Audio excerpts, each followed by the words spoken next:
5, Farmfest is now underway in Morgan, Minnesota, and, a huge event every year, a 3-day event, and fresh from an appearance there this morning.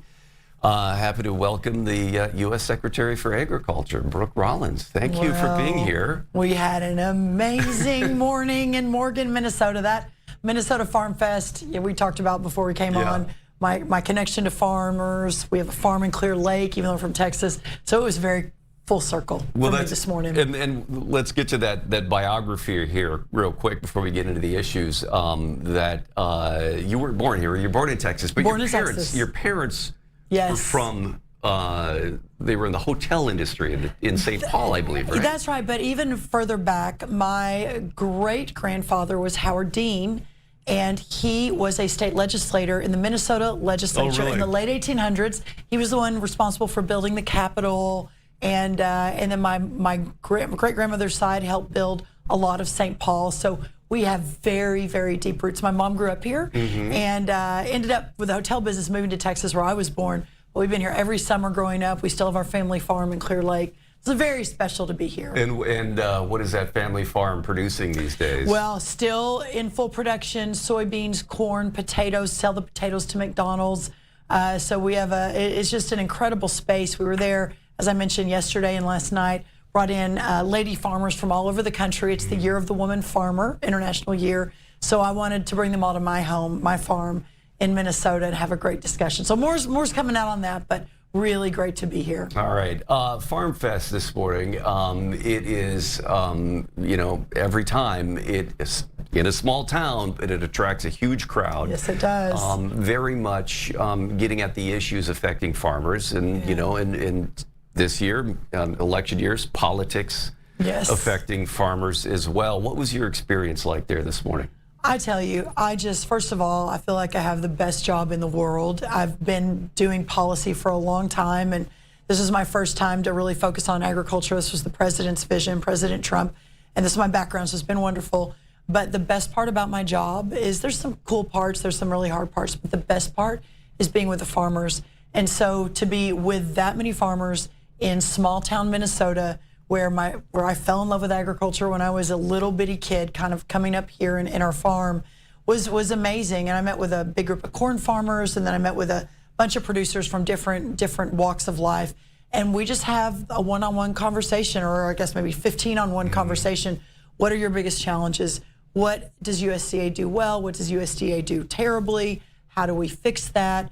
And we've got a really good plan and a good path to get into a better farm economy. But just being with the farmers firsthand and hearing from them is really the best part of my job. Issues facing farmers, and there are always issues facing farmers. Since prices are depending on markets and depending on the weather and drought and et cetera. And government and this time around we're dealing with the Strait of Hormuz and fertilizer shipments. We're dealing with the effects of tariffs and trying to open new trade areas. I mean, what do you hear from farmers about their concerns and about what they want to happen? Well, listen, the farm economy is not in a good place, and it hasn't been for quite some time. This is not new news. What I will say is that there are 4 major factors.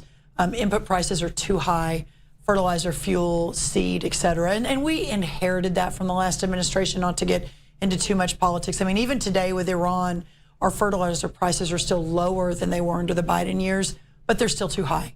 So we've got to fix that. That's input. Number 2, to your point, we've got to open up the world markets. Inherited a massive ag trade deficit. We've got 20 new trade deals in just over a year. We're going to hit record exports in corn and ethanol. Others too, but corn and ethanol for this part of the country are very important. Domestic markets are opening up, fighting for year-round E15. And then just deregulation, just getting government out of the way. And pretty much wherever I go, water in the West is a huge deal. Down in the South, we've got screwworm. Up in the East, we've got specialty crop issues with weather. So everyone's got a little bit of geographic difference, but for the most part, those are the basic underlying fundamentals that we've got to fix. If we don't fix, we're going to lose our farms. Well, and then on the other side of the plate here, I guess, is the consumer. And consumers continually say grocery prices remain too high. They're not coming down as promised.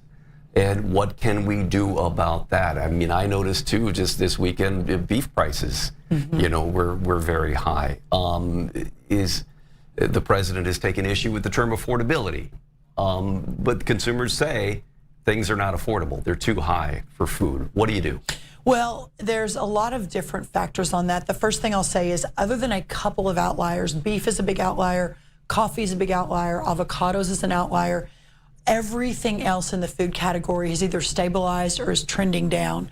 I think beef, it's almost like fuel. If you see a $5 per gallon, in which there's no other options, with beef, we've got about $6.50 for a pound of ground beef, which is about $1 higher than historically it's been. That causes concern. But the food, sort of affordability category of food, is actually coming down, other than a couple of those outliers. But there's a lot of important reasons, and they're not all bad. We are in an era where we're working to make America healthy again, and we have the worst health outcomes in the world for a developed country. But last year, I think under this banner and us working really hard to educate, we had people in America bought 10% more fresh food than they bought the year before. That is an astounding number. Bobby Kennedy and I flipped the food pyramid upside down. Beef is now at the top of the food pyramid, as is chicken, as is dairy, et cetera. We're putting kind of proteins back on top. Well, when you do that, the demand for that continues to go up. And so it isn't all bad news, but there is no doubt, because Americans are eating healthier, and we're getting healthier food into SNAP for those at the other end of the socioeconomic ladder, which we probably don't have time to get into, but that's important too. But at the end of the day, as we're bringing the cost of inflation down, bringing fuel down, still lower than during the Biden years, even with the Iranian bump, we're making progress. I do want to make one point, though. Between the years of 2021 and 2024, food increased 23.5%, which is astounding. In our first 18 months, it's held at 3%.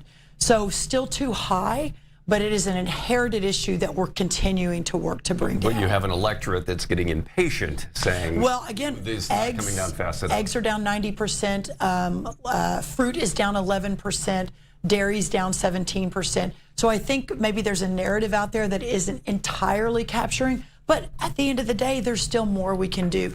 And beef is a great example. We're seeing it come down a little bit. Ribeyes actually are down quite a bit. Ground beef's down about 15 cents. But we're working on it. And as soon as the Iranian conflict is solved, you'll see fuel go way back down.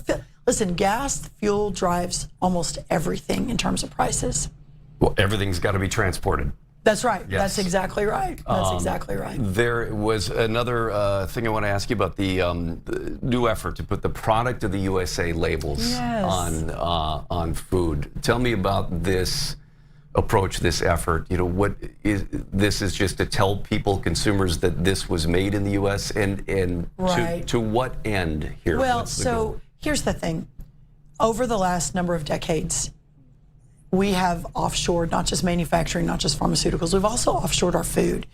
In 2023, for the first time ever, we became a net food importer. So we had always produced most of our food, and the leftovers we had sent out. We have offshored fruits, veggies, lots of things. And so in an effort to begin to reshore, if you don't have farm security, if you're not able to feed yourself as a country, you will lose freedom. We will lose who we are as a democracy. So that's why it's a national security issue. The concept of product of the USA is just that you won't be forced to buy it. And in fact, it might be a little more expensive, but a lot of consumers are very interested in supporting American-made products.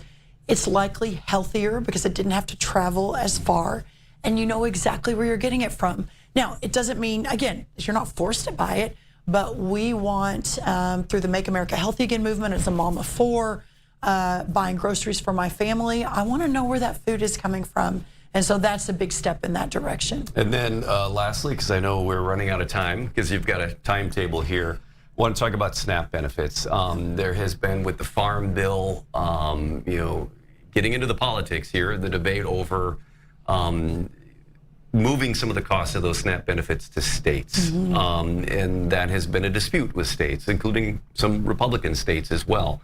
I mean, explain that I guess, disagreement here and what's ahead. So to do that, I will go back 250 years ago when our country was founded. I mean, right? I know. I'm going to go real fast, though, I promise. And that idea that we are a country that self-governs, that under the 10th Amendment, that the government that's closest to the people is the one that does the best. And over the years, under Republicans and Democrats, that has completely shifted to Washington, D.C. doing everything. SNAP, food stamps, is a 100% federally funded program that the states execute. And through those years, we've lost complete accountability. And this is almost like a family. It's like my teenagers, right? If it's their money they're spending, they're a lot more careful about it than if it's their mom and dad's money they're spending. So the idea is, first of all, we want people to get back to work, the dignity of work. We have more people working today than ever before. And in so doing, move off of these welfare programs. But we also want the states to be our partners. And it's not a huge amount. I think it's 8%, maybe 10%. But in so doing, you require the states to step up and require them to be more accountable, better partners, and watch their dollars more closely. Trying to have them take some ownership over them. Absolutely correct. But concerns from the states saying, how do we pay for that? Well, the good news is we have 5.5 million people who've moved off of SNAP just in the last 18 months. We're going to have more moving off because the jobs are so good, and we're moving more people back to work. We also have an unbelievable amount of fraud. I know you're right in the middle of Minnesota, so don't want to probably get too deep because we don't have time on that. But there's so much fraud. Even in the red states, we found 200,000 dead people. We found 500,000 people getting more than one benefit. This was in the red states that shared their data with us. The blue states won't share, like Minnesota won't share their data. We're litigating that right now. So there is so much fraud in the system. And then the requirement to work or to look for work or to volunteer. If you don't have young children, if you're not old, if you want a SNAP benefit, you've got to find a job at 20 hours a week, or you have to look for a job for 20 hours a week, or you have to volunteer for 20 hours a week. These are not hard things to do if you're able-bodied and of age and not small children. So we also think that that will move more people into work as well. So at the end of the day, I actually don't think the states will be spending that much more money because we're going to be shrinking and right-sizing the program to where it should be. Well, thanks for taking time here. I know, I think we're right at the end here, and I think your staff is probably getting nervous. You got a plane to catch. Oh, yes, exactly. Headed back to D.C. Yeah, Thank you. Brooke Rollins, the Secretary of the USDA. I appreciate it. Great to be with you. And I'm glad you made a visit to Farmfest. Yeah, back home. Great to be here. All right. Thanks so much for talking.